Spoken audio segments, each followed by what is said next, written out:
Students, in previous video I have already discussed about revaluation of assets and liabilities, like when revaluation of assets and liabilities needed, and it is also discussed about rules for debit and credit according to American approach, like accounts are divided into 5 parts: assets, liability, capital, expenses or losses, revenue or income or profit.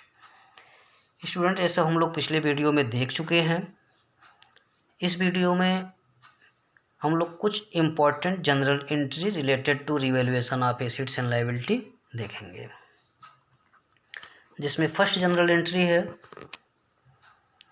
Stock is undervalued by 10%, book value of stock 54,000। Students, stock को 10% से कम valued किया गया है। Undervalued means कम valued किया गया है।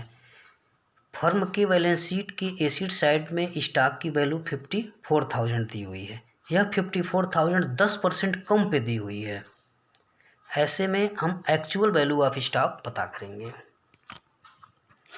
तो actual value of stock equal to book value आपका 54,000 है, into 100 upon 100 minus rate.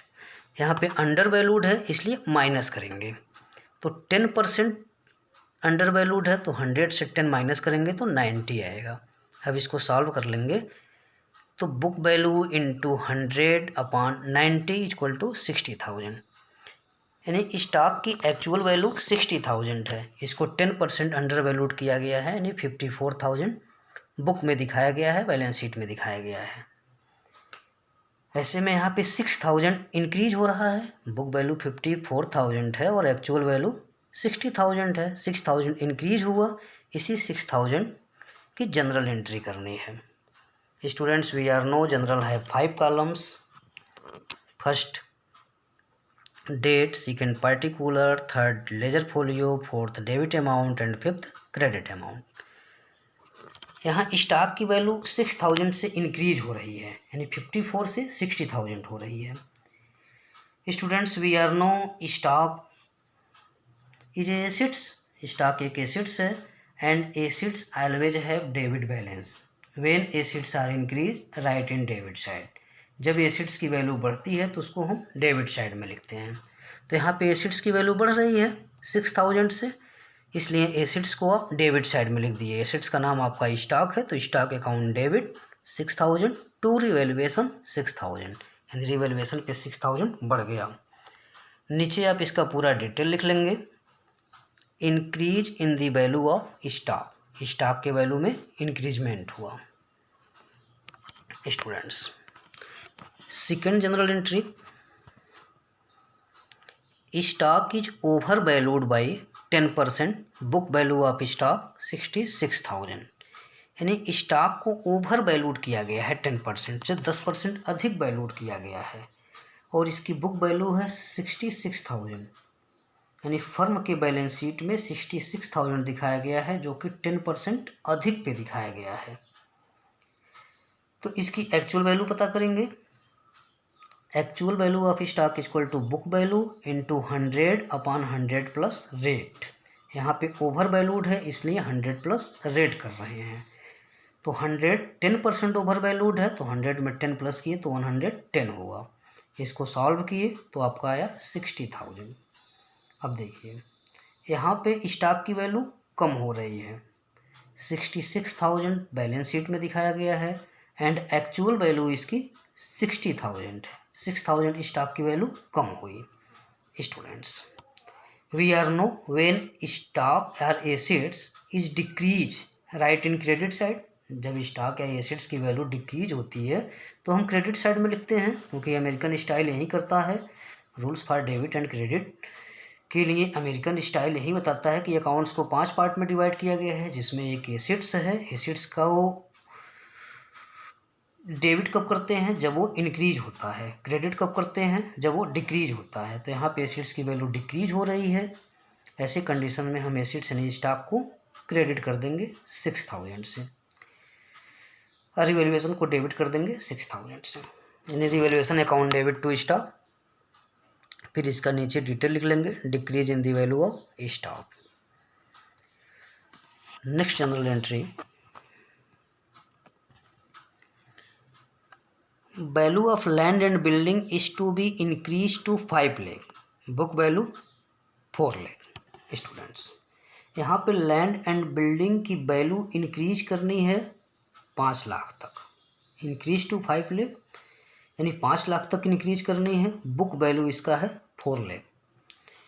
Means balance sheet में 4 लाख रुपए दिखाया गया है लैंड एंड बिल्डिंग की वैल्यू, और आपको करनी कितनी है 5 लाख। कितने से इंक्रीज करना है 1 लाख से। अब 1 लाख से लैंड एंड बिल्डिंग इंक्रीज हो रहा है, बढ़ रहा है। स्टूडेंट, लैंड एंड बिल्डिंग का नेचर आपका एसिड्स है। एसिड्स जब भी बढ़ेगा तो डेबिट साइड में लिखेंगे, तो इसको भी आप 5 कॉलम बना लेंगे जनरल एंट्री के लिए, और लैंड एंड बिल्डिंग को डेबिट में लिख देंगे। Land and building account debit 1 lakh to revaluation 1 lakh. नीचे इसका पूरा डिटेल लिख लेंगे, increase in the value of land and building. अगली जनरल एंट्री,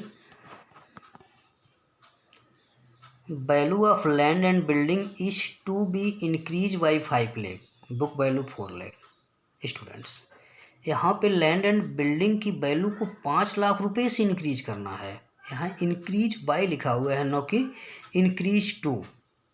पिछले वाले जनरल एंट्री में इंक्रीज टू 5 लाख थे, यानी 4 लाख उसकी बुक वैल्यू थी, इंक्रीज टू 5 लाख 1 लाख से इंक्रीज करना था। इसमें इंक्रीज बाई 5 लाख यानी 5 लाख रुपए से आपको लैंड एंड बिल्डिंग इंक्रीज करना है। यही डिफरेंस होता है इंक्रीज टू और इंक्रीज बाई में। इंक्रीज टू में हम बुक वैल्यू से कंपेयर करते हैं, बुक वैल्यू 4 लाख है, 5 लाख तक करना है यानी 1 लाख से इंक्रीज करना है। और यहाँ पे इंक्रीज बाई है, यानी कि जितने से इंक्रीज बाई करना है उतने से फुल हम जनरल एंट्री कर लेते हैं। तो 5 लाख रुपए से लैंड एंड बिल्डिंग को इंक्रीज करना है। लैंड एंड बिल्डिंग का नेचर एसिड्स है, एसिड्स 5 लाख से बढ़ाना है, तो आप land and building account debit कर लेंगे 5 लाख से टू रिवैल्यूएशन 5 लाख। स्टूडेंट्स, फिर नीचे इसका पूरा डिटेल लिख लेंगे नरेशन में, increase in the value of land and building. Last general entry, A liability for claim included in creditor 20,000 settle at 16,000। Students, business में बहुत सारे लायबिलिटी होते हैं, उस लायबिलिटी में एक क्रेडिटर भी था। क्रेडिटर मीन्स जिसको पैसा देना बाकी है। 20,000 के क्रेडिटर को 16,000 दे रहे हैं, यानी 20,000 रुपये किसी क्रेडिटर को देना है, 16,000 दे रहे हैं और फुल सेटलमेंट हो जा रहा है। Students, we are know liability is always have credit balance. Liability का बैलेंस हमेशा क्रेडिट होता है। Means when liability are increase right in credit side and when liability are decrease right in debit side. अब liability का balance हमेशा credit होता है। यहाँ पे क्रेडिटर्स हमारा लायबिलिटी है, यानी इसका क्रेडिट बैलेंस 20,000 है। अब इसको राइट ऑफ कर रहे हैं, इसका पेमेंट कर रहे हैं, इसके अमाउंट को सेटल कर रहे हैं। तो जब इसके अमाउंट को सेटल करेंगे तो क्रेडिटर्स को डेबिट कर देंगे, यानी इसके अकाउंट को क्लोज कर देंगे। क्रेडिटर्स का अकाउंट क्रेडिट होता है, जब इसको पेमेंट करेंगे एक इसके अकाउंट को क्लोज करेंगे तो क्रेडिटर्स को डेबिट कर देंगे 20,000 से। जनरल एंट्री में है कि इसको केवल 16,000 दिया जा रहा है और फुल सेटलमेंट हो जा रहा है। तो ऐसे में टू बैंक करके आप 16,000 कर देंगे।